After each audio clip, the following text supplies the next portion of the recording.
All right, let's just dive right into this explainer with a hard truth.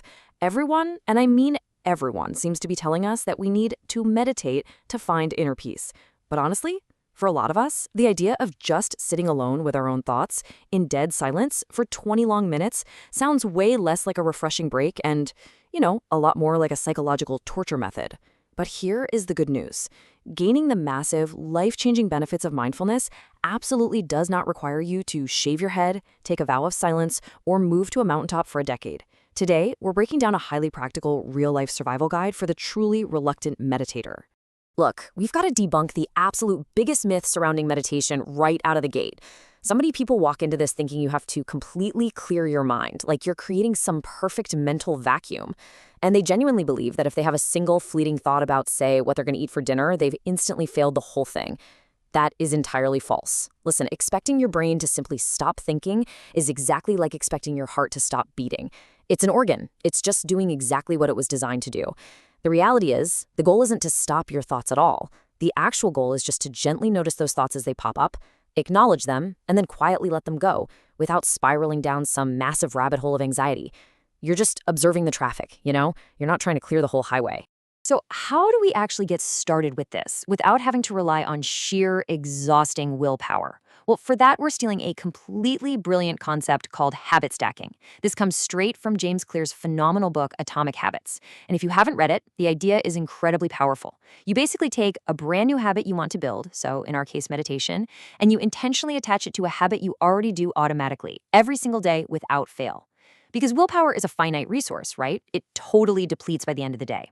By using habit stacking, you're bypassing willpower entirely and just piggybacking on a routine your brain has already hardwired.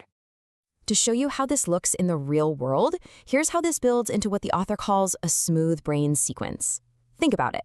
Every single morning, they brush their teeth, without fail, despite whatever wild rumors their ex is currently spreading around town.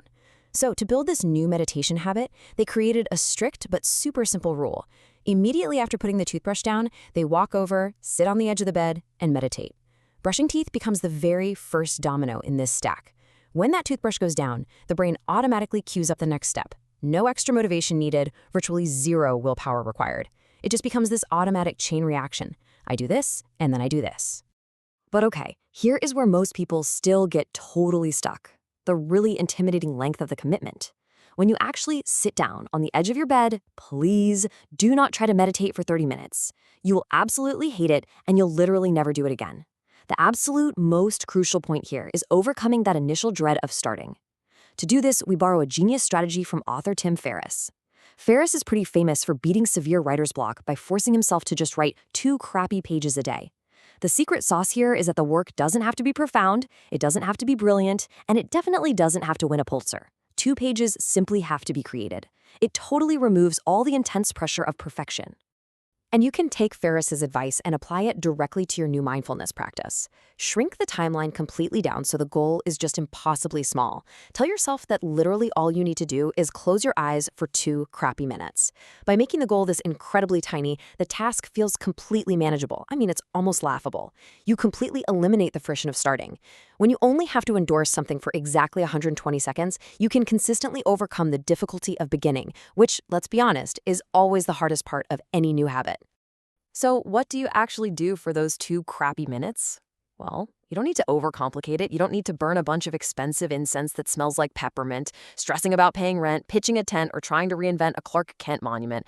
Okay, wow, actually, scratch that. I kind of lost it there. But you get the point. Just sit there. If you need something very specific to focus your scattered, gelatinized brain on, just use the 4-7-8 breathing cycle. It's incredibly straightforward. You breathe in deeply for 4 seconds, you hold that breath for 7 seconds, and then you slowly breathe out for 8 seconds. This simple numerical rhythm actively calms your heart rate down, gives your busy brain a specific, non-stressful task to focus on, and biologically shifts your nervous system into a super relaxed state. Now, you might be sitting there wondering about guided meditations. And honestly, if you want someone to walk you through it, there are tons of incredible apps out there. I actually really love Headspace, but full disclosure here, they haven't exactly sent over a sponsorship yet. So until they are willing to part with some of that sweet, sweet mindfulness cash to support this explainer, we're heavily promoting the DIY route. Just figuring things out on your own works absolute wonders. But hey, Headspace, the balls are officially in your court. All right, let's do a really quick recap of this entire survival guide for the reluctant meditator, just to really lock these actionable steps into your memory.